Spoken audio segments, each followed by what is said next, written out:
नमस्कार, मैं हूं डॉक्टर नलिनी तनेजा। आज मैं किसी थ्योरी या किताब की बात नहीं करने आई हूं। आज मैं उस सच के बारे में बात करने आई हूं जो हम अक्सर बंद कमरों में रात के 2 बजे उठकर खुद से भी छिपाने की जिसकी कोशिश हम करते रहते हैं। क्या आपके साथ कभी ऐसा हुआ है कि आप किसी और के रिश्ते को देखकर तुरंत बता देते हैं कि गड़बड़ क्या है? आप अपनी सहेली से कहते हैं, मुझे लगता है तुम्हारे पार्टनर अपनी इनसिक्योरिटी तुम पर निकाल रहे हैं। आप अपने कुलीग को देखकर समझ जाते हैं कि वो काम से क्यों भाग रहा है। आप दूसरों की साइकोलॉजी को समझते हैं, उनके बात करने का तरीका पूरी तरह से एनालाइज कर लेते हैं। वो सिचुएशन किस किस चीज से वो जूझ रहे हैं, किस चीज से वो घबरा रहे हैं। आप कमरे को भांप लेते हैं, लोगों के मूड को समझ जाते हैं। लेकिन जैसे ही बात आपके खुद के रिश्तों पर आती है, जैसे ही आपका अपना पार्टनर कोई ऐसी बात बोलता है जो आपको चुभ जाती है, या आपका बच्चा उस वक्त रोने लगता है जब आप पहले से ही थके हुए होते हैं, तब क्या होता है? तब वो जो सारी इंटेलिजेंस है, वो सारी किताबें, वो सारी सारी बड़ी बातें जो हैं, वो कहीं गायब हो जाती हैं। तब हम वही पुराना तरीका अपना लेते हैं कि हम चिल्लाने लगते हैं, कट ऑफ कर लेते हैं, खामोश हो जाते हैं। इसे कहते हैं knowing better versus doing better, यानी ये जानने की सही क्या है और उस वक्त आप पे जब उस चीज को पढ़े तो आप उसका क्या हल निकालें। तो आज हम बात करेंगे emotional intelligence versus emotional maturity, और इनके बीच के गहरे फासले को समझने की कोशिश करेंगे। तो इमोशनल इंटेलिजेंस एक चीज है और इमोशनल मैच्योरिटी एक चीज है। इनका फर्क क्या है? हम सब ने इमोशनल इंटेलिजेंस, जिसको हम ईक्यू कहते हैं, उसके बारे में बहुत सुन रखा है। आज की दुनिया में इसे बहुत ज्यादा अटेंशन मिल रही है क्योंकि ये बाहर से दिखाई देती है। अगर कोई व्यक्ति बहुत सलीके से बात करता है, दूसरी की भावनाओं को समझता है, तो हम कहते हैं he is an emotionally intelligent person. लेकिन सच ये है कि इमोशनल इंटेलिजेंस सिर्फ अवेयरनेस है, ये सिर्फ और सिर्फ एक समझ है, और इमोशनल मैच्योरिटी उस समझ का एप्लीकेशन है, यानी उसे असलियत में लागू करना है।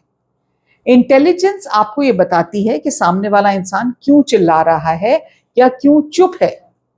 मैच्योरिटी आपको ये तय करने में मदद करती है कि उस वक्त आपको खुद को कैसे संभालना है ताकि आप अपना होश ना खोएं। एक इंसान दूसरे के ट्रॉमा को दुनिया के सबसे बेहतरीन शब्दों में समझा सकता है, लेकिन अपने खुद के ट्रिगर्स को कंट्रोल नहीं कर पाता। हम अक्सर ऐसे लोगों को देखते हैं जो सोशल मीडिया पर या दूसरों के सामने बहुत ही हील्ड, ऑर्गेनाइज्ड, शांत, काम नजर आते हैं, लेकिन अपने घर की चार दीवारी के अंदर अपने सबसे करीबी रिश्तेदारों में उनका व्यवहार बहुत इमेच्योर होता है। वे दूसरों की कमियां तो ढूंढ लेते हैं, लेकिन जब खुद की बारी आती है तो वो उस इंसाइट को अपने अंदर मोड़ने से कतराते हैं। क्यों? क्योंकि दूसरों को जज करना तो बहुत आसान है, खुद का सामना करना बहुत मुश्किल है। मैच्योरिटी हमसे क्या मांगती है, ये सोचने की जरूरत है। इमोशनल मैच्योरिटी कोई तगमा तो है नहीं जो एक बार मिल गया तो हमेशा के लिए आप परफेक्ट हो गए। ये एक रोज का, हर पल का चुनाव है।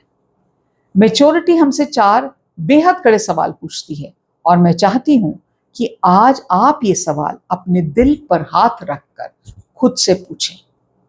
पहला सवाल, क्या आप एक्टिवेट होने पर खुद को रेगुलेट कर सकते हैं? Can you regulate yourself when you get activated? जब कोई आपकी दुखती रग पर हाथ रख दे, जब कोई ऐसी बात कह दे जिससे आपका पुराना जख्म हरा हो जाए, क्या आप उस वक्त गहरी सांस ले पाते हैं? क्या आप तुरंत पलटकर हमला करते हैं? ये सोचिए। दूसरी चीज, क्या आप मान सकते हैं कि आप गलत हैं? अक्सर जो लोग बहुत इंटेलिजेंट होते हैं अपनी गलती को भी सही ठहराने के लिए बहुत खूबसूरत लफ्जों का या शब्दों का जाल बुन सकते हैं। वह कहते हैं, मैंने इसलिए किया क्योंकि तुमने मुझे मजबूर कर दिया था। लेकिन मैच्योरिटी बिना किसी किंतु परंतु के, बिना किसी बहाने के अपनी गलती को स्वीकार करने में ही मानी जाती है। तीसरी चीज, क्या आप रिएक्ट करने के बाद वापस उस रिश्ते को सुधार सकते हैं? हम सब इंसान हैं, सब गलतियां करते हैं, हम चिल्ला देते हैं, हम दरवाजा पटक देते हैं, लेकिन क्या आपके अंदर ये हिम्मत है कि जब आपका गुस्सा शांत हो जाए तो आप वापस जाएं और कहें आई एम सॉरी, जिस तरह से मैंने बात की वो तरीका गलत था। और चौथा सवाल, क्या आप अपने खुद के अवॉइडेंस पैटर्न्स को पहचान सकते हैं? जब जिंदगी में कोई मुश्किल सिचुएशन आती है तो आपका डिफिकल्ट पैटर्न क्या है या डिफॉल्ट पैटर्न क्या है? क्या आप उस समस्या से भागने लगते हैं? क्या आप खुद को काम में इतना मसरूफ कर लेते हैं ताकि आप उसके दर्द का आपको एहसास ही ना हो, आप उसे डील ही ना करें?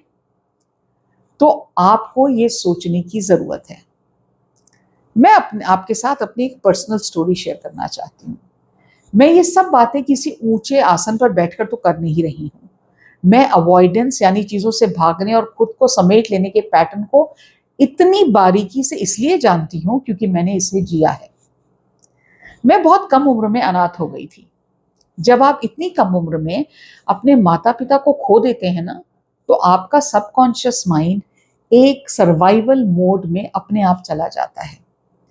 मेरे अंदर ये डर बैठ गया था कि लोग छोड़कर चले जाते हैं, इसलिए खुद को बचाने के लिए मैंने अपने आसपास एक दीवार सी बना ली थी। अगर किसी रिश्ते में जरा सा भी तनाव होता था तो मुझे लगता था चीजें मुश्किल होती जा रही हैं, तो मैं जल्दी ही उस दोस्ती को या उस रिश्ते को अपने दिमाग से कट ऑफ कर देती थी।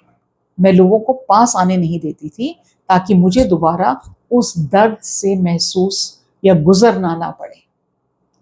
यूनाइटेड नेशंस में काम करते हुए, कई देशों में दौरा करते हुए मैंने ये देखा कि दुनिया भर की महिलाएं इस तरह के अलग अलग पैटर्न्स के साथ जी रही हैं। कोई भाग रही है, कोई खुद को पूरी तरह से मिटा रही है और कोई पीपल प्लीजिंग में लगी हुई है। आज जब मैं ये पैटर्न को समझती हूँ तो मुझे हर रोज अपने अंदर इसे नोटिस करना पड़ता है। जब मेरा कोई करीबी मुझसे बात करना चाहता है और मेरा मन करता है कि मैं चुप हो जाऊं या कमरे से बाहर चली जाऊं, तब मुझे खुद को रोकना पड़ता है। और सच कहूं, कई बार, अब बहुत कम होता है ऐसे, लेकिन कई बार तब भी मैच्योरिटी नहीं आती। कभी कभी मैं पेरेंट्स को देखती हूँ अपने बच्चों को स्ट्रेस पे चिल्ला रहे होते हैं और बहुत बुरी तरह से उनको डांट देते हैं। मेरे कई क्लाइंट्स हैं जो इस चीज से डील करते हैं, लेकिन उसके बाद वो जब थेरेपी में जाते हैं तो 2 मिनट के अंदर उनको अपनी गलती का एहसास होता है और वो फिर कहते हैं बेटा मैं थकी हुई हूँ, मेरे से मैनेज नहीं हो रहा। ये चीज समझना बहुत जरूरी है और इसको समझने के लिए आपको परफेक्ट होने का भ्रम छोड़ना पड़ेगा। हम सबसे इमोशनल ग्रोथ की जब बात करते हैं, तो हीलिंग की बात करते हैं, तो हम इम्पॉसिबल टारगेट्स अपने लिए रखते हैं। हमें लगता है कि जो इंसान इमोशनली हेल्दी है, ना तो उसे कभी गुस्सा आएगा, ना उसका कोई ट्रिगर होगा, और वो तो हमेशा बुद्ध भगवान की तरह शांत रहेगा और मुस्कुराता हुआ रहेगा। ये शायद सही अप्रोच नहीं है, क्योंकि हम इंसान हैं, हम रॉबोट नहीं हैं। तो चलिए मैं आपको एक रियलिस्टिक स्केल देती हूं, इसे ध्यान से सुनिए। अगर आप अपनी जिंदगी की मुश्किल परिस्थितियों में सिर्फ 30% वक्त भी सही तरीके से कम्युनिकेट कर पाते हैं, बिना रिएक्ट किए, बिना जवाब दिए, बिना झगड़ा किए, तो यकीन मानिए आप उस एवरेज से बहुत बेहतर कर रहे हैं जो हमें बचपन में सिखाया गया था। अगर आप 40 से 50% या 60% वक्त में अपने आप को संभाल लेते हैं, तो आप तो बहुत ही ज्यादा इमोशनली मैच्योर हो गए हैं। और अगर कोई आपसे कहता है कि वो 60% से ज्यादा वक्त बिल्कुल काम रहता है, तो भैया इट इज अनदर अचीवमेंट। हमारा इंसान का स्वभाव जो है वो बदलता रहता है, हम मशीन नहीं है। कभी हम शांत होते हैं, कभी हम एक्टिवेट हो जाते हैं, कभी हम थके हुए होते हैं, कभी जिंदगी के पुराने घाव अचानक से उभर आते हैं। और कई बार तो ऐसा लगता है कि हम जानते हैं सब कुछ होगा, फिर भी उस सही पल में हमको सब पता है ठीक ठाक कैसे बिहेव करना है, लेकिन व्यवहार नहीं कर पाते। इनमें से कोई भी चीज आपकी ग्रोथ को खत्म नहीं करती। ये मत सोचिए कि एक बार चिल्ला देने से आपकी सालों की हीलिंग बेकार हो गई है। तो ये समझिए कि you are a work in progress. Constantly आप अपने आप को इम्प्रूव कर रहे हैं और आप सेल्फ अवेयरनेस, सेल्फ रिफ्लेक्शन के द्वारा अपनी जिंदगी को बेहतर कर रहे हैं। अगर हम इस चीज को समझें, अगर हम ये समझें कि I am a constant work in progress, मुझे अपने पे काम करना है, मुझे अपनी बाउंड्रीज पे काम करना है, मुझे अपने वुंड्स पे हील करना है, बट मोस्ट इम्पॉर्टेंटली मुझे अपनी तरफ इमोशनल मेच्योरिटी दिखानी है, अपनी तरफ सेल्फ कंपैशन दिखाना है, अपनी तरफ एक तरह का काइंडनेस दिखाना है। जब आप इस तरह से अपने आप को डील करते हैं, इस तरह अपने बारे में सोचते हैं, you give yourself space to heal yourself. तो आज जाने से पहले मैं आपको एक छोटा सा होमवर्क देके जाना चाहती हूँ। कमेंट बॉक्स में पूरी ईमानदारी से मुझे ये बताइए, ऐसा कौन सा इमोशनल पैटर्न है जिसे आप दूसरों में तो बहुत आसानी से देख लेते हैं, लेकिन खुद के अंदर उसे स्वीकार करने में आपको डर लगता है या मुश्किल होती है। अपनी कमियों को ईमानदारी से देख पाना ही मैच्योरिटी की पहली सीढ़ी है। अगर आप इस यात्रा में अकेले थक चुके हैं और आपको समझ में नहीं आ रहा, because you are so overwhelmed with your pain, with your wounds, with your trauma, आप मेरे साथ एक 1-to-1 कॉल बुक कर सकते हैं।